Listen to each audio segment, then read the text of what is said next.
The Harrison family boardroom hadn't changed in 20 years. Same mahogany table, same leather chairs, same oil painting of my grandfather looking down at us with stern disapproval. I sat quietly at the far end, watching my father pace the room like he owned every molecule of air in it. Which technically, he did. Harrison Technologies needs fresh blood, he announced, hands clasped behind his back. New investment, new ideas, new leadership for the next generation. My older brother, Marcus, straightened his tie, already smirking. My younger sister, Sophia, tapped her manicured nails against her tablet, pretending to take notes. I kept still, my proposal folder unopened in front of me. That's why, Dad continued, I'm opening up shares in the company. Family only, of course. But, he paused for effect, you'll need to bring something to the table. We're talking serious investment. 7 figures minimum. Marcus raised his hand like we were still in grade school. I've already liquidated my tech stocks, Dad. I'm ready to put in $2 million. Excellent. Dad beamed. That's the kind of initiative we need. Sophia jumped in. James and I have discussed it. We can match that from our hedge fund returns. Perfect. This is exactly what I'm talking about. Real money, real commitment. Then all eyes turned to me. Alexandra Harrison, the middle child, the quiet one, the one who'd walked away from the family business 5 years ago to find herself. At least, that's how they described it. I cleared my throat. I'd like to present a proposal for modernizing our supply chain. And, Alex, Dad cut me off. We need actual capital, not ideas. How much can you invest? I met his gaze steadily. My current liquid assets are around $800,000. The room filled with poorly concealed snickers. Marcus actually rolled his eyes. Oh, sweetie. Sophia cooed with fake sympathy. This is a big kids game. Maybe sit this one out? Dad's face hardened. We need someone with actual money to invest, Alexandra.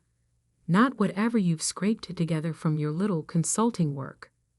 I didn't tell them about the other $50 million in assets I'd accumulated, or about the negotiations I'd been quietly conducting with Summit Industries, Harrison Tech's biggest competitor. I just nodded, gathered my things, and stood up. I understand. Thank you for the opportunity. Alex, Dad called as I reached the door. Maybe in a few years, when you've built up some real wealth. I closed the door quietly behind me. 2 weeks later, I sat in my real office, the top floor of a downtown high-rise, watching the morning news unfold on multiple screens. The headline scrolled across each one. BUREING, Summit Industries, NNOUNCE, NNEU Alumni ship. My phone started buzzing immediately. First Marcus, then Sophia, then a stream of notifications from family members and business contacts. I ignored them all, focusing instead on the live feed from Harrison Technologies' lobby security camera. Amazing what access you can get when you own a company's main competitor. Dad had just walked in, his usual coffee in hand. He stopped at the reception desk to check messages, glancing up at the lobby TV where the story was playing. I watched as my professional headshot filled the screen, followed by the announcement. Summit Industries proud to announce new CEO and majority shareholder, Alexandra Harrison. The coffee cup slipped from his hand, shattering on the marble floor. His face went from red to red again as he fumbled for his phone. I let his call go to voicemail. Then I opened my laptop and began typing an email to Summit's board. Ladies and gentlemen, as discussed in our previous meetings, Phase 1 of our expansion plan begins today. The first target: Harrison Technologies' main semiconductor contract with Maxwell Corp. They won't see us coming. They never did. Best regards, Alexandra Harrison, CEO, Summit Industries. I hit send and leaned back in my chair, looking out over the city skyline.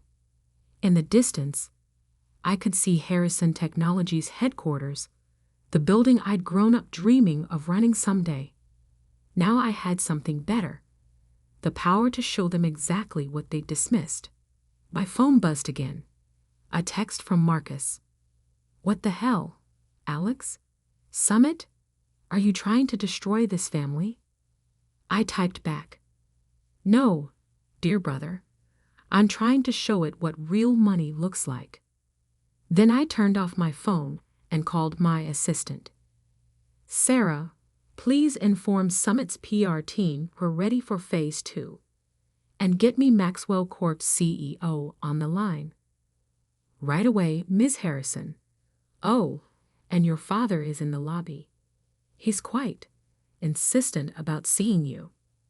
I smiled. "Tell security to escort him out. Remind him that as CEO of a competing company, he'll need to schedule any meetings through proper channels.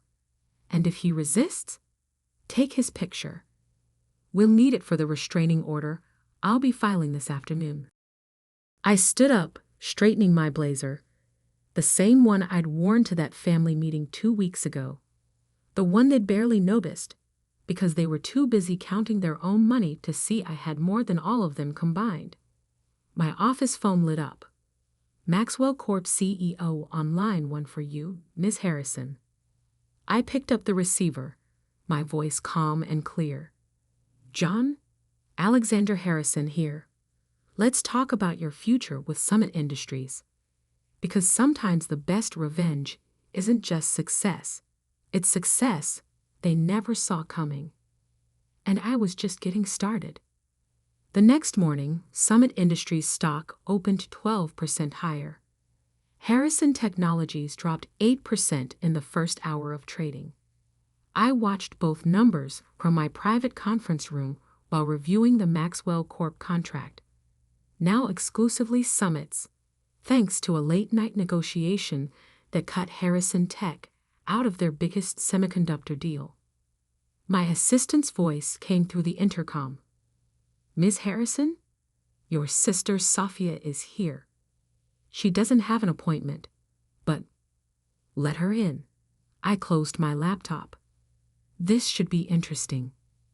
Sophia burst through the door in designer heels and barely contained rage. "What are you doing, Alex? First Summit, now Maxwell? Are you trying to destroy everything Dad built?" I gestured to the chair across from me. "Please sit. You're making my security team nervous." "Screw your security team." But she sat anyway, smoothing her silk blouse with trembling hands. "Marcus is having a meltdown. Dad hasn't slept. Mom keeps crying about family loyalty." Fascinating. I pulled up a document on my tablet. "Speaking of loyalty, let's discuss Harrison Tech's new partnership with Vision Electronics.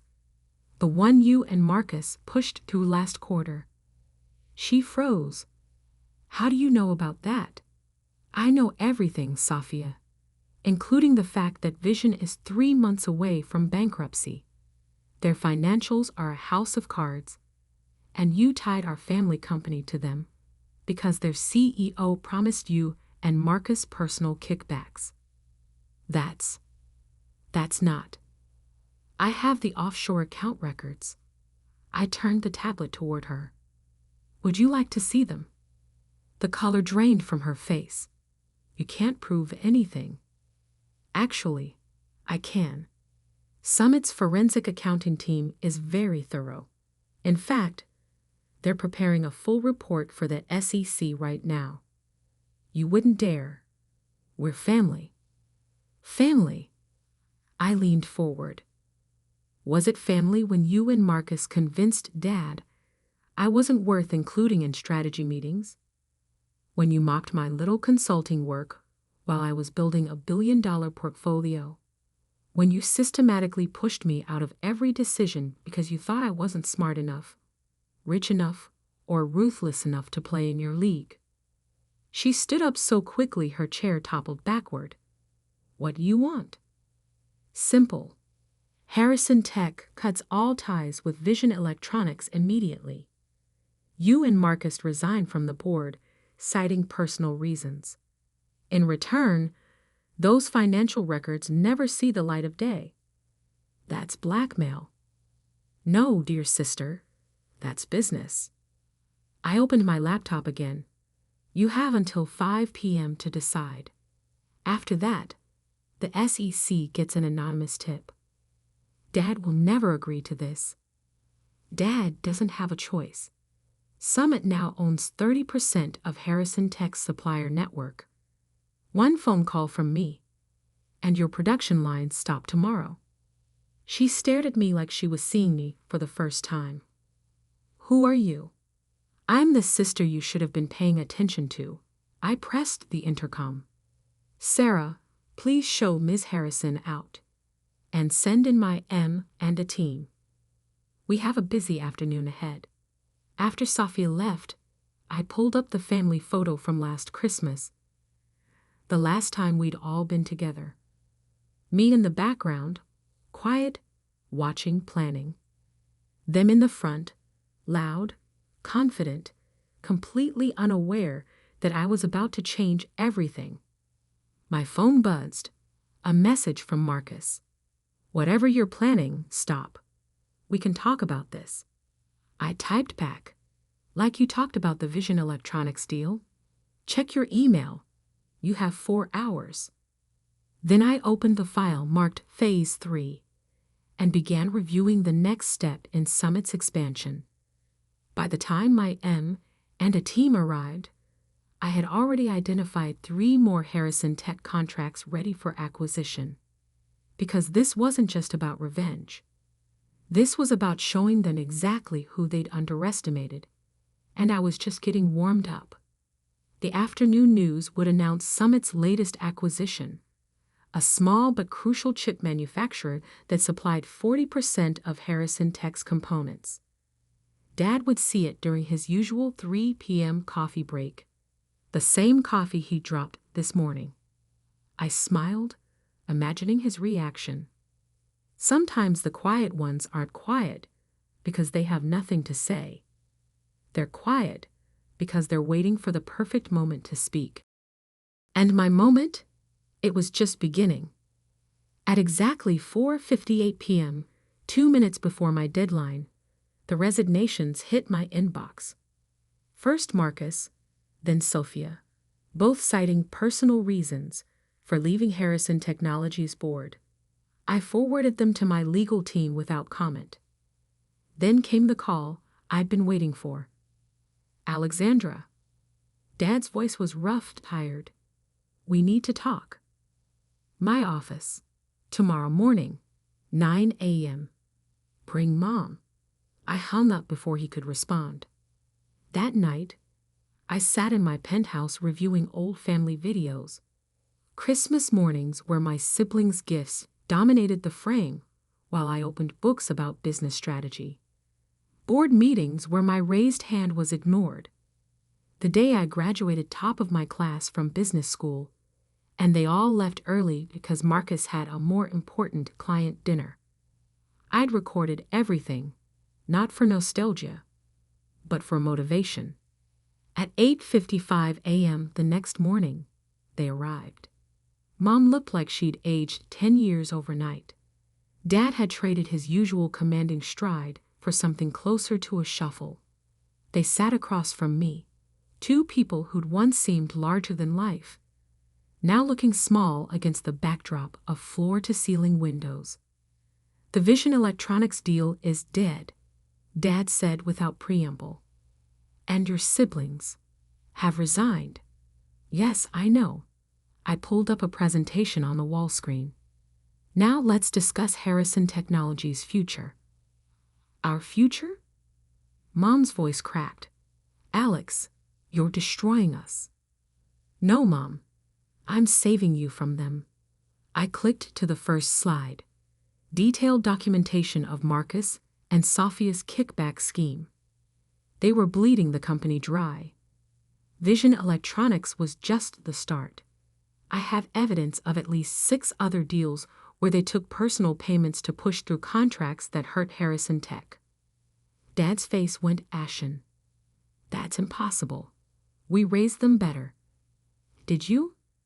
You raised them to believe money and power were everything. That the only way to win was to step on others. The only difference is, they turned those lessons against you too. I clicked through more slides, offshore accounts, secret meetings, forged documents. With each revelation, my parents seemed to shrink further into their chairs. Why show us this? Mom whispered. Why not just let the SEC handle it? Because despite everything, Harrison Technologies is still Grandpa's legacy. And unlike my dear siblings, I actually care about that. Dad looked up sharply. What are you suggesting? A merger. I pulled up the final slide. Summit Industries and Harrison Technologies combine forces. Your technology, my market position. We could dominate the industry for the next 50 years. You want to take over our company? No, Dad. I want to save it. But this time, on my terms. I laid out the details. A fair stock exchange, guaranteed positions for loyal employees, and a new board structure that would protect both companies' interests. And if we refuse, Dad's voice was quiet. Then tomorrow morning, these documents go public. Harrison Tech's stock crashes. The SEC launches an investigation, and everything Grandpa built ends in scandal. Mom started crying softly. Dad just stared at his hands. You have until noon to decide. I stood up. Oh, and one more thing. I want the painting. What painting? Mom looked confused. Grandpa's portrait from the boardroom. The one that watched me being ignored for 20 years. I think it's time he had a new view. At 11:58 a.m., they signed the merger agreement. By 1 p.m., the news had hit every major financial network. Historic MERGER, Summit, and Harrison Technologies, JOIN-FORC. That evening, as maintenance crews hung Grandpa's portrait in my office, I received 3 text messages. From Sophia, I hope you're happy. You've ruined everything. From Marcus, this isn't over, Alex. From Mom, we never saw you. I'm so sorry. I responded only to Mom. It's not about being seen anymore. It's about being heard. And now everyone's listening. 1 month later, I stood in the new combined boardroom of Summit Harrison Technologies. The company's stock had risen 40% since the merger. Our market share had doubled. And my siblings? Last I heard, they were trying to start a venture capital firm. Without access to Harrison Tech's resources or connections, they weren't having much success. My assistant knocked on the door. Ms. Harrison? The board is ready for your first meeting as CEO. I straightened my jacket and picked up my presentation folder. The same one I tried to show them at that family meeting that felt like a lifetime ago. Oh, and your father is here. He says he'd like to sit in, if you'll allow it. I thought about it. Put him in the back. He can watch. Because sometimes the best revenge isn't just proving them wrong, it's proving yourself right. And as I walked into that boardroom, past Grandpa's portrait now hanging behind my chair, I knew I'd done exactly that. Good morning, everyone. I began, my voice clear and confident. Let's talk about the future. Not just my future, or the company's future, but the future I'd built while they weren't watching. Because in the end, they were right about one thing. Business is about money and power. They just never expected me to have more of both than all of them combined. And as I started my presentation, I caught Dad's eye in the back of the room. For the first time in my life, he wasn't looking at me with disappointment or dismissal. He was looking at me with respect. Too little, too late. But exactly what I'd been working for all along.